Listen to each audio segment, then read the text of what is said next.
combat préliminaire am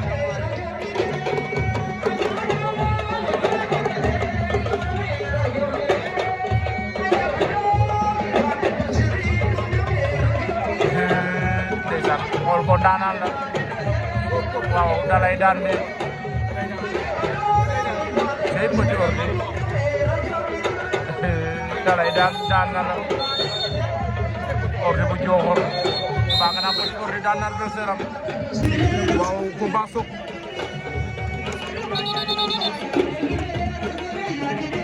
Sélé Thiadiaye Sélé ba bu Goudaye Séeréer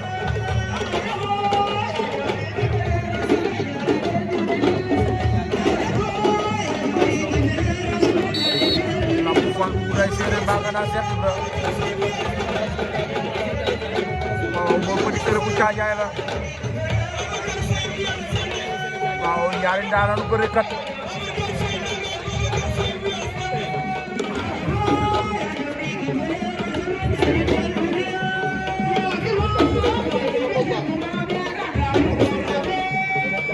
waaw Cheikh Ibra day jël Sélé waaye loolu daanu Sélé de maa la ko wax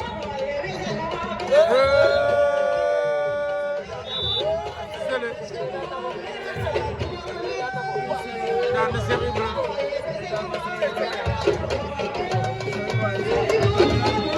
waaw Sélé Thiadiaye daan na Cheikh Ibra de dem nañu pause ñëwaat maamu campement góor baa nga naan nag maama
Babou jël na tànk ba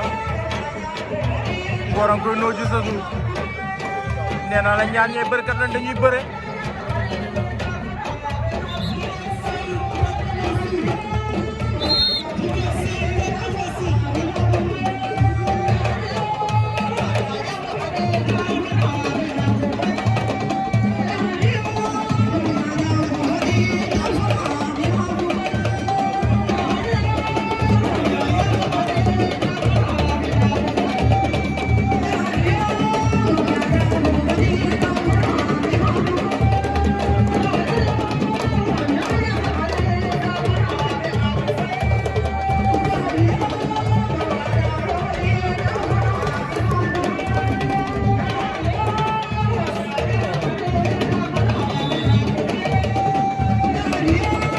Babou campement ànd ak Mama waaw ba léegi seen deuxième round lañ nekk noonu waaye ba léegi dara amul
da ngay ñàkk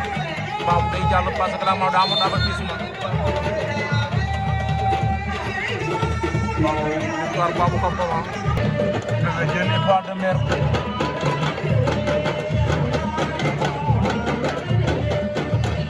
seen deuxième round lañ nekk noonu ñoom ñaar yëpp ku nekk am na avertissement Bébé Diène Cakalar moo ñu féete gauche lu ngebo lu xonq li Étoile de Mer féete ñu gauche Étoile lu muy tànte noonu est-ce que soriwul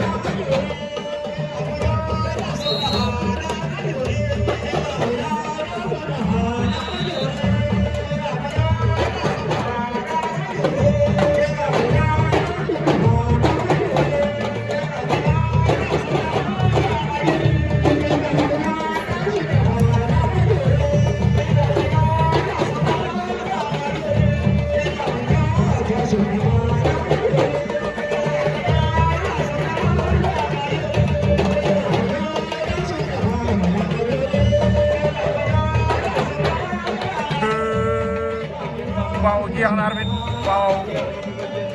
jeex na lu arbitre wax waaw Bébé Diène daan na Étoile de Mer waaw bu bari ne suuf moom càpp lew na waaw càpp boobu daan na la donc loolu mbapat la waaw ñaa fi mooy dañoo war a suuf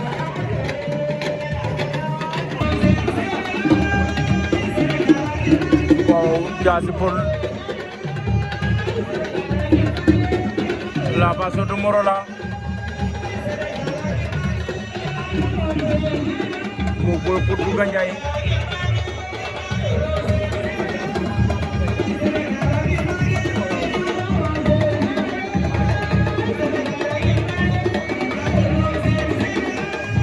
Diassy Peulh bu Morola moo ñu woon ginnaaw ngeen moo ngi mën a ñëw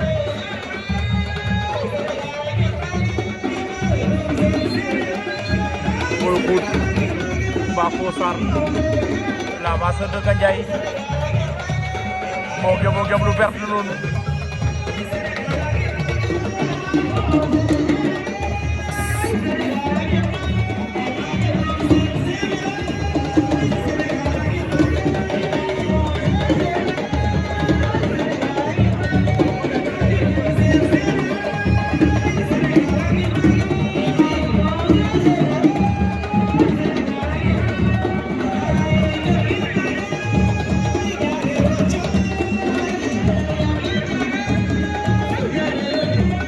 Diassy Peulh Boy Pout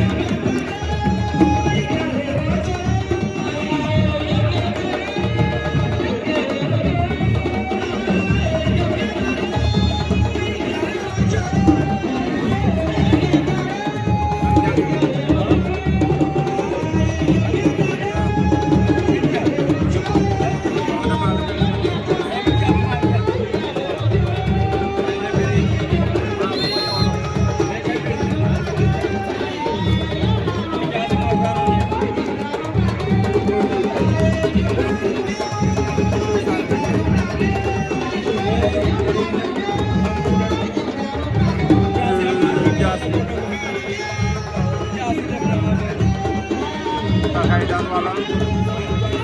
boobu daan na waaw Diassy Peulh daan na Boy Pout waaw bi jàpp caajaay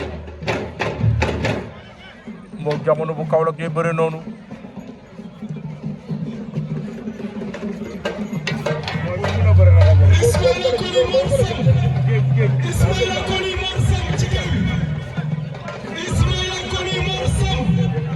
bi jàpp caajaay jamono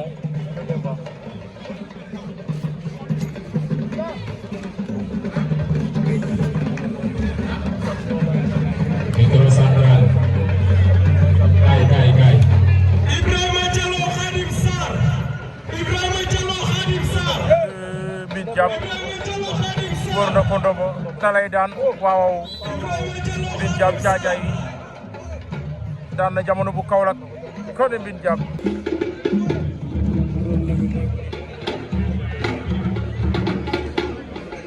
waaw Mburok Ndambe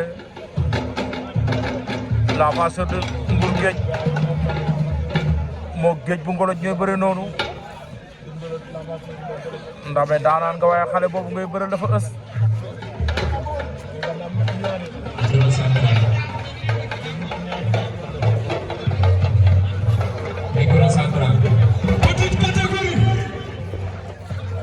Ndambe bëtt na ko daan na ko tey Mburok Ndambe loolu fooram soo ko may loo mu jaar wet bi daal la tey Ndambe waaw Mburok Ndambe daan na Géej bu Ngoloj waaw Cheikh Tidiane la face de Ndoubor ndeysaan doomu ndeyu Boniface Diouf mooy bëri noonu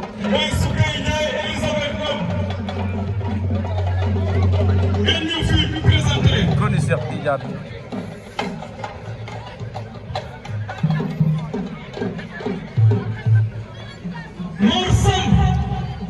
Mor Samb ci géew bi Mor Samb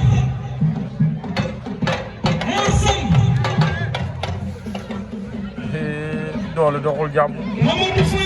daan na ko Alpha Ñoojoor faw nga wuti doole maa la ko wax gaa dañ la ëpp doole faw nga lekkat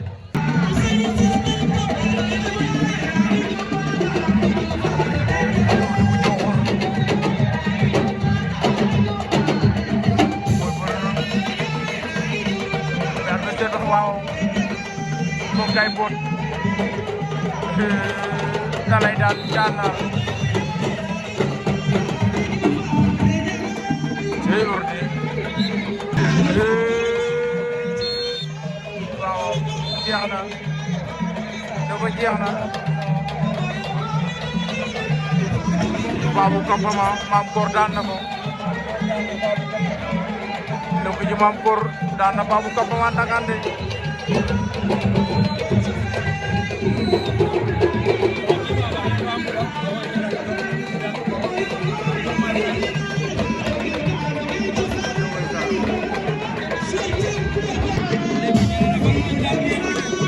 waaw Jaasi Morola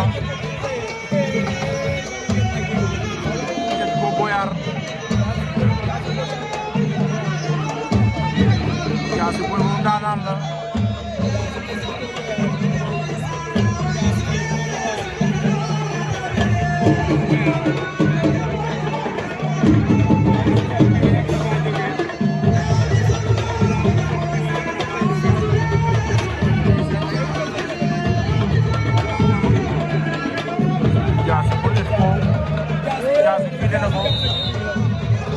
kondo mo penalty takay daan wala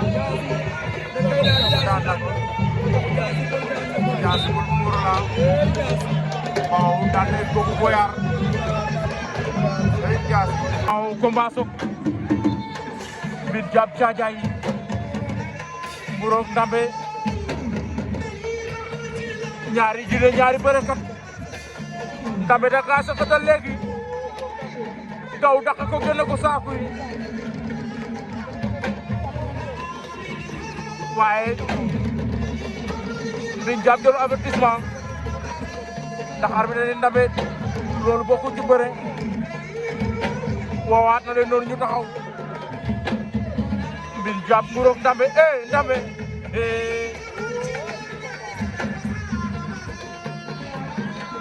ñaari xale yi bërekat la ñooy ndaanaan lañu ku la ci gën a soog ci ñoom ñaar nga ne kii la waaye Ndambe est-ce que loolu wóor na Mbir Diab fi mu jàpp baax na Mburok Ndambe Mbir Diab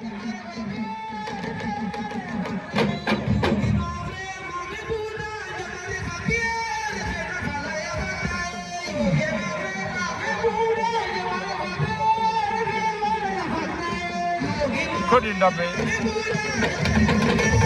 am nga client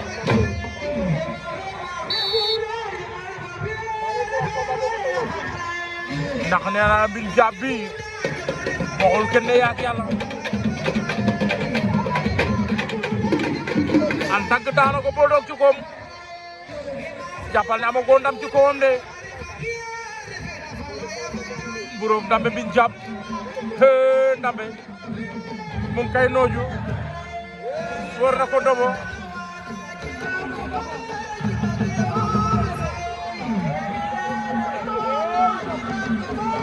Mburoog Ndambe bi jàpp waaw sey Ndambe jaay na ko berek daan ko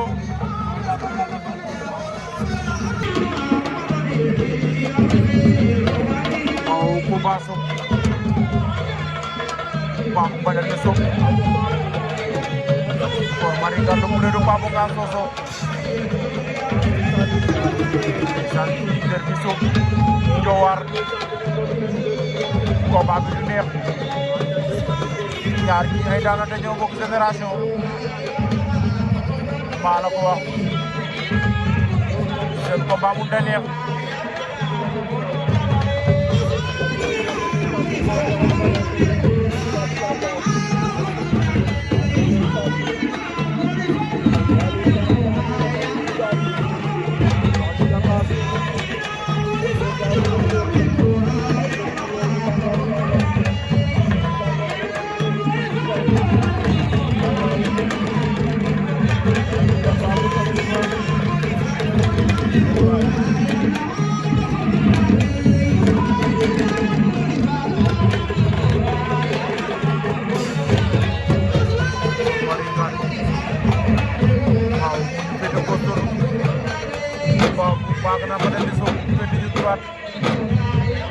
ñaar ñi ay naataango lañu te dañoo bokk secteur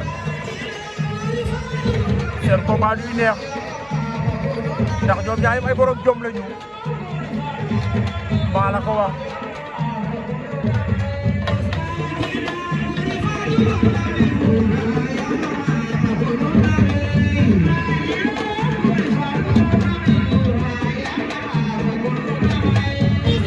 Mbadane Sow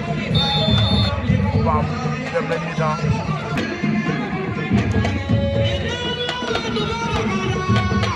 Kor Marie Ngalla Mbadane Sow waaw ci seen deuxième round dañ nekk noonu Mbadane Sow moo ñu woon ginnaaw Kor Marie bu Ngalla moom lañ jàkkaarloo noonu Kor Marie daw na jël ko waaye Mbadane da kaa génnewaat nee naa la ñaar ñi seen bëre mënut a yomb dañoo bokk secteur dañoo xamante te kenn ci ñoom ñaar bëgg sa morom daan la ñu doon ay jamaar doon ay borom yu jom kon seen combat du yomb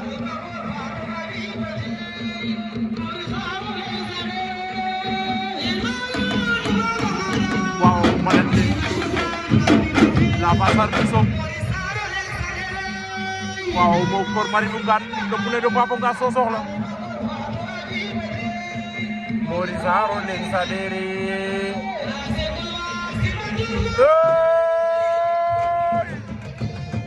rikam kani Kor Marie daan na Mbadane Sow rikam la ko door weeru ko daan na ko jël bu rëy kani Kor Marie perpele yi loolu dafa rafet yéen a bokk benn gox gi loolu sport kani Mbadane waaw Jaasi Paul Morola moom borom Ndambe ñooy bëre noonu Ndambe mu ngi koy bët waaye Jaas da koy tere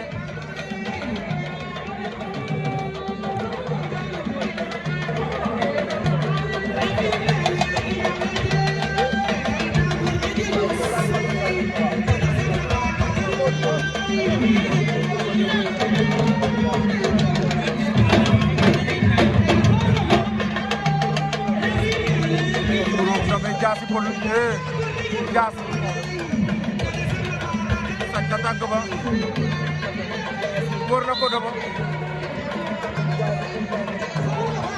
borom Ndambe daan na Jaasi Paul Morola de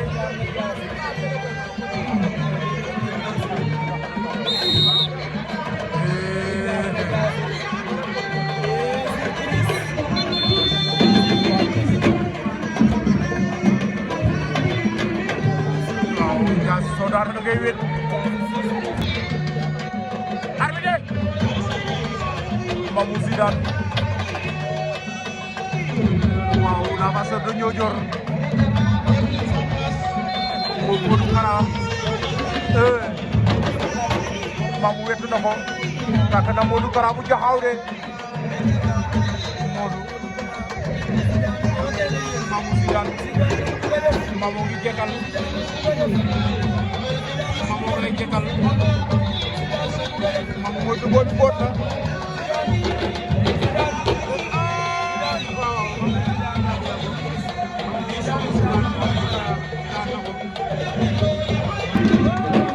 ñu pose ñëwaat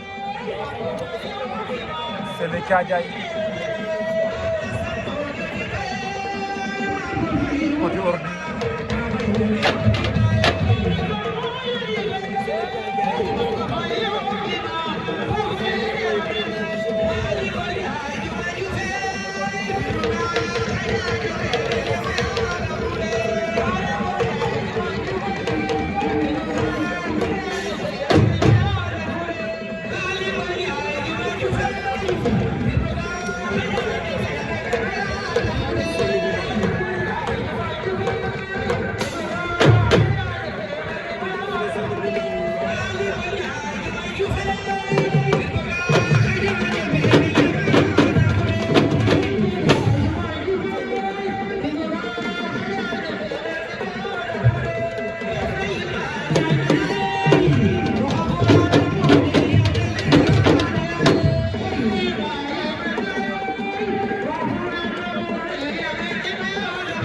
Thiadiaye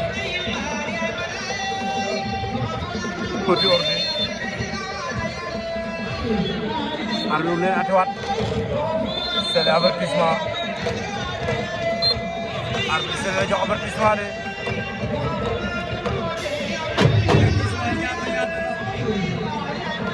c'est le mo am avertissement ordi amagul avertissement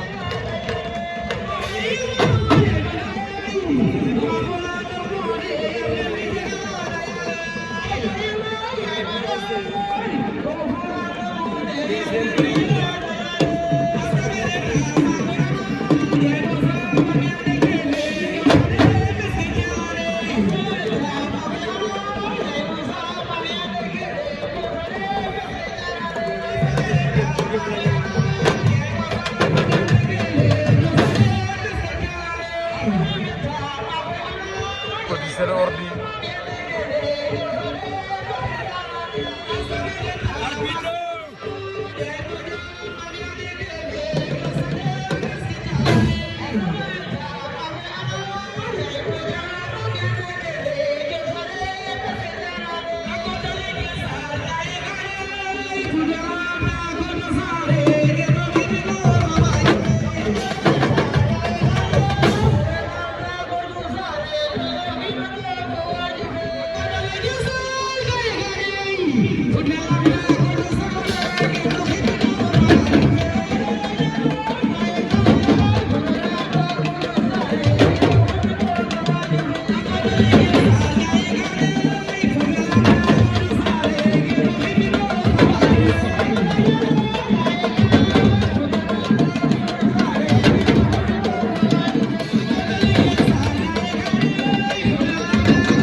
Selu bu ndaw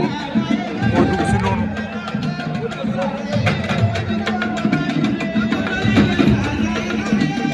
waaye combat ji ne bi ci réew gi ndax mënuñ jël engrais bi temps bi bëri na côté ordi sele est-ce que ordi doo ñàkk su ma ñu jël avertissement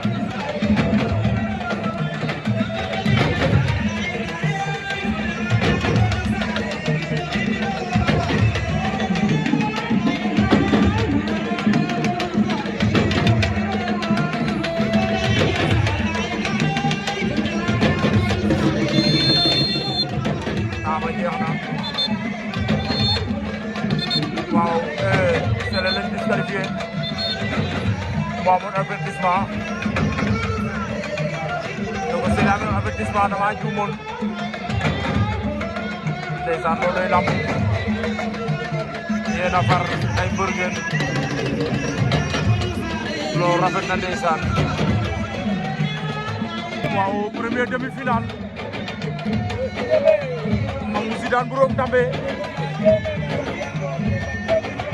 waaw ñëw def demi-finale bu ànd fii ci Kaolack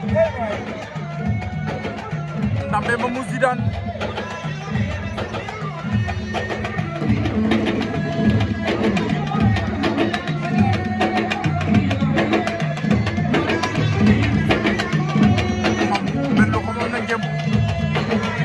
mu ngay fax top 5 Mamou Zidane daan na bu Roog Ndambe de Ndambe jommi na daan na ko jël bu rëy kadi Mamou Zidane Ndambe jommi na Ndambe jommi na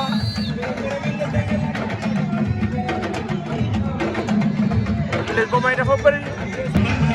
waaw deuxième demi-finale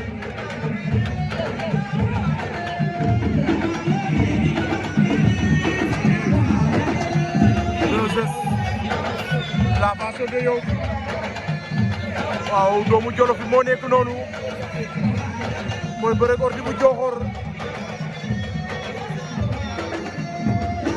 Jolof Ordi Diokhor mooy deuxième demi-finale bi mu daan Mamou Zidane ngay am finale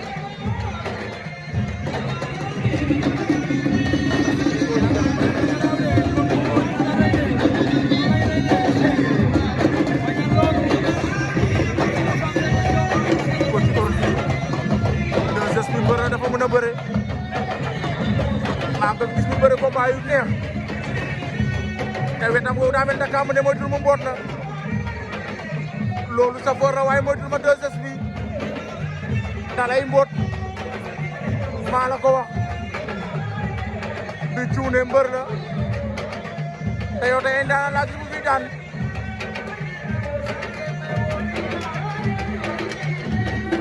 waaw Ordi Diokhor en finale daan na 2S bu Jolof waaw final poids léger tey samedi le 15 février 2025 fii ci stade Diom Lamine Gueye bu Kaolack ndeysaan waa CNG de lutte ñoo fi woote woon final poids léger moo taxawoon diggante Petit Ordi bu Diokhor moom Mamou Zidane la face du Niodior waaw naa leen mise 700 000 francs CFA la woon ci poids léger yi poids lourd yi 1 300 000 francs mise totale 2 millions waaw Ordi Diokhor wala Diokhor Mamou Zidane ndeysaan taw ba tey na ku ci nekk toog sa kaw gar di déglu sa morom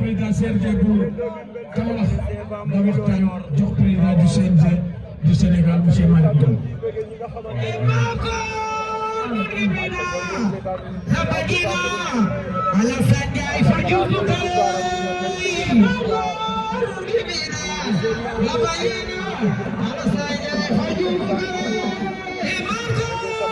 Ordi Diokhor Mamou Zidane Niodior Mamou lewato bi tey na muy toog ci kaw garam di ko déglu en tout cas booy bi loo ko may lu ne da koy jël est-ce que ndax dana taxaw di xaar liñ ko may moom bërekat la moom Ordi Mamou loolu dafa sori Mamou Zidane Ordi Diokhor way bi daw na yaram ndax ñu ngi nii ci kaw yàlla na ko yàlla yaram waaye yéen a ngi fi nekk yàlla na ngeen gudd fan jërëjëf merci. jërëjëf Diong xanaa da nga xaw a juum rek ñu ko doon wéyal ñu ngi nii toog maa ngi nii Alassane nga ne leen bu Karaga Joal ki ko doon wéy waaw dem si yàlla waaw dem si yàlla jërëjëf jërëjëf kon mbooloo mi ñu ngi leen di gërëm yéen ñëpp di gërëm di sant di njëkkee ngërmaane gi ak cant gi ci président CNG Mamou Zidane bi ñu wormal tey ñëw fii Kaolack depuis Mamou dafa dagale waatoo bi ñu koy def mise à niveau ordi toog ci kaw garam di ko seetaan kay ci ñoom ñaar deful effort quelques éléments de fatigue bi ñu paree ci ngoon si ñu continuer graduation départementale ak régionale tey ci guddi gi ñu nekk fii di làmb li ñu jagleel nii rafetlu nañ ko naw nañ ko di rafetlu teewaayu docteur Ndéné Mbodj yàgg nañ Mamou yàgg nañ bu baax la daw na jël ordi bañ fekk ko fa am yëg ci doomu aadama lu arbitre ba wax wax na leen ci digg géew moo waral lii xam naa ne lii ba mu ko yëgee ak léegi mutul ñetti fan bu bàyyi ay itam ñëw kon ñun waa làmb war nañ koo gërëm merci beaucoup docteur merci ak ñi nga àndal yëpp ak sa staff yëpp ñoom Cheikh Takko ñeneen ñi ñëpp ñu leen di gërëm ñu leen di sant wax ji du bëri gars yi dañu bëgg a seetaan làmb xaal ma bàyyi président mu sànni ci ñaari kàddu président vous avez la parole. Merci président Mankor maa ngi gërëm ñëpp foog naa guddi na ba pare te heure bi ñu waroon tas sax xaw nañ xaw a bar mais di remercier toute la population de Kaolack du Sine et du Saloum ñi fi teew yëpp di remercier tëggkat bi moom moo tëgg bi neex na trop mooy aussi Fatou Baye Fall ñu ngi lay remercier bu baax parce que ci concept bi ñu am mooy bu njëkk ñu bëri dañ doon naan xaalis bi ñuy dagg ci mbër yi fan la jëm ñu ne comme xaalis bi ci mbër yi lay jógee dañ ko war a delloowaat ci mbër yi li ñuy daggee ci ñoom Gris Bordeaux ñoom seen moom la ñuy organiser indi ko delloo ko waa lutte sans frappe donc loolu bokk na ci concept bi. ñu ne bu ñu demee dëkk bu ñu dem aussi artistes ya fa nekk muy tëggkat muy woykat ñu jël leen ñoom tamit ñu mën ci jëriñoo boole ci nag capacitation des acteurs ñuy mbër yi ñi yor commission médicale yi ñi nga xam ne ci côté administration la nekk ci comité locaux yi ñu ne dañuy def une pierre pratiquement 3 coups bi ci gën a am solo nag mooy dañu dem ci JOJ 2026. JOJ 2026 Sénégal war ko abrité pour la première fois un pays africain di accueillir Jeux olympiques de la jeunesse mu war a nekk en 2026. te lamb bokk ci li nga xam ne moom la Sénégal yaakaar pour am ay raaya moo tax ñu def tournoi bii nga xam ne c'est pour les enfants de moins de 16 ans ñu doon jëm saako ceeb yi ak denrées yi nga xam ne balaa muy xalaat dem leen di gërëm bu baax a baax a baax a baax. gërëm le CRG à sa tête le président encore ak équipe bi muy àndal. dafa mention spéciale au docteur Ndéné Mbodj ak équipe bi mu àndal. parce que ni ko président encore waxee biñ ko déggee ak léegi matul ñetti fan. te malgré tout def na une forte délégation pour ñëw teewe bés bi. doomu Saloum la te koo xam ne son excellence le président Bassirou Diomaye Diakhar Faye ak son premier ministre Ousmane Sonko wóolu nañ ko ba dénk ko lu toll ni kudd. daan na ko waaw daan na ordre bu joxoon xam nañ solo bi nga xam ne am nañ ko ci loolu buñ jëlee lu toll noonu. General TV don't give me that, give me goal, camera man. General TV don't give me that,